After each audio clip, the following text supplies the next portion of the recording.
بسم اللہ الرحمن الرحیم۔ میرے دوستوں، بھائیوں، اہل دل، اہل ذوق، اہل شوق، سب کو گرو بابو چینل کی طرف سے بہت بہت سلام ہو۔ آج بہت خوبصورت ایک حکایت مولانا روم رحمۃ اللہ علیہ کی عاشق کے بارے میں، عشق کے بارے میں۔ آپ فرماتے ہیں کہ عشق ایک ایسا اژدہا ہے جو بظاہر نظر نہیں آتا لیکن دل کو نگل جاتا ہے۔ اسی ویڈیو میں ہم بتائیں گے کہ عشق کے ساتھ رسوائی اور ذلت ہی جمع ہوتے ہیں۔ عاشق کو نیند کیسے آ سکتی ہے؟ عاشق آبرو سے بے پرواہ ہوتا ہے، اور اسی میں عشق اس وقت خوش ہوتا ہے جب عاشق کو صبر و قرار فنا ہو جائے۔ عقل جب عشق سے واقف ہو جاتی ہے تو اپنا سب کچھ قربان کر دیتی ہے۔ مولانا روم نے بہت خوبصورت اس سب کو بیان کیا اپنی حکایت میں۔ چلیں شروع کرتے ہیں۔ مولانا روم رحمۃ اللہ علیہ فرماتے ہیں کہ ایک عاشق سالوں سے اپنے معشوق کے وصل کی فکر میں تھا۔ ایک دن معشوق نے اس سے کہا کہ آج رات فلاں حجرے میں آ جا، میں نے تیرے لیے لوبیا پکایا ہے، آدھی رات تک میرا انتظار کر تو میں خود ہی آ جاؤں گا۔ مرد خوش ہوا اور شکرانے میں خیرات کی، گرم جوشی سے حجرے میں بیٹھ گیا، لیکن اس کو نیند نے پکڑ لیا۔ عاشق کو نیند کیسے آ گئی؟ بہرحال دوست آدھی رات کے بعد آیا، اس نے عاشق کی آستین پھاڑ دی، چند اخروٹ اس کی جیب میں ڈال دیے کہ تو بچہ ہے، ان سے کھیل۔ جب صبح کو عاشق بیدار ہوا، اپنی آستین پھٹی ہوئی دیکھی اور جیب میں اخروٹ دیکھے تو بولا کہ معشوق تو سچا تھا، اور محرومی تو خود میری وجہ سے ہوئی۔ مولانا روم رحمۃ اللہ علیہ اپنی حالت بیان کرتے ہوئے فرماتے ہیں کہ ہم خواب غفلت سے محفوظ ہیں، چوکی دار کی طرح بالا خانہ پر بیٹھ کر نکارہ بجاتے ہیں کہ ہم نے غفلت کو اور اس کے اسباب کو فنا کر دیا ہے۔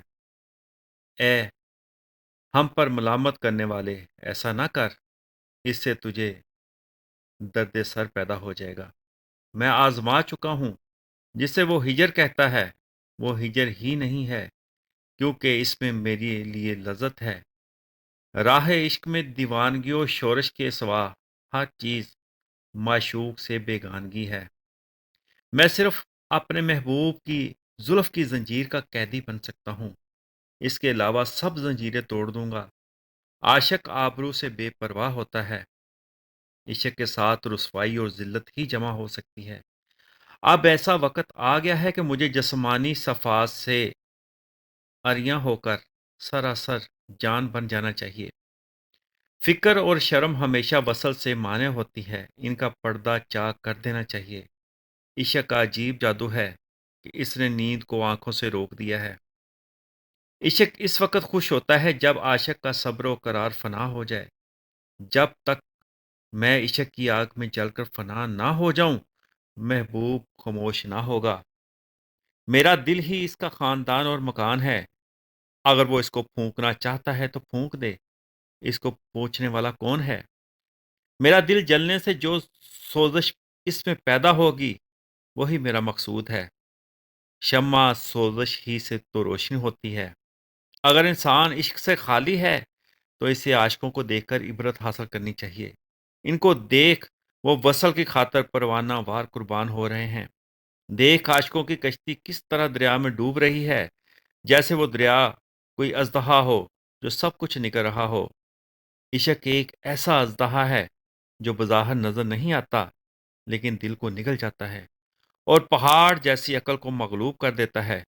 عقل جب عشق سے واقف ہو جاتی ہے تو اپنا سب کچھ قربان کر دیتی ہے اور کہتی ہے یہ سب چیزیں محبوب پر قربان ہیں جو بے نظیر ہے، لہٰذا اب چیزوں کی واپسی کی کبھی خواہش نہیں ہے۔ مکاری پر انسان عاشق کے احوال سے قصدن آنکھیں بند کر لیتا ہے اور کہتا ہے کہ میں ان کے احوال کو نہیں دیکھتا۔ وہ محروم ہے، اگر وہ عشق کے میدان میں آ جائے تو اس کو سب احوال نظر آنے لگیں گے جن کے بارے میں وہ کہتا تھا کہ میں نہیں دیکھتا، پھر وہ کہے گا کہ میں دیکھتا ہوں۔ تو عقل کی مسجد سے گزر کر عشق کی مستی تقسیم کرنے والا بن جا۔ عقل کے مست تو بہت ہیں، مارے مارے پھرتے ہیں، اور ہر ایک اپنی مختلف رائے رکھتا ہے۔ اللہ کے مستوں سے اگر دو عالم بھر جائے تو یہ ان کی ذلت کا سبب نہ ہوگا، کیونکہ وہ سب مل کر ایک ہیں۔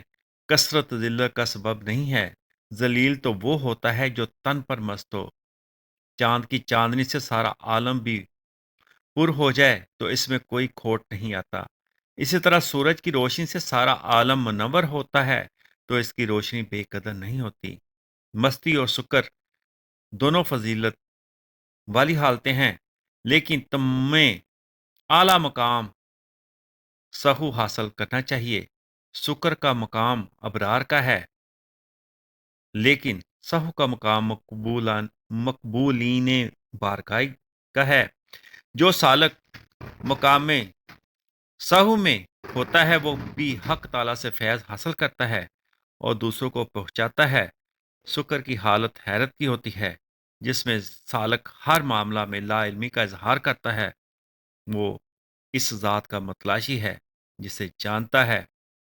مولانا روم رحمۃ اللہ علیہ اس حقائق میں بیان کرتے ہیں کہ عاشق وہ جو اپنا سب کچھ اپنے معشوق کے قدموں میں رکھتے، مینز کے اپنی عقل کو بھی اسے دے دے اور سب کچھ اس کے سپرد کر کے خود فارغ رہے۔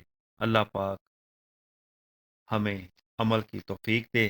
آمین آمین۔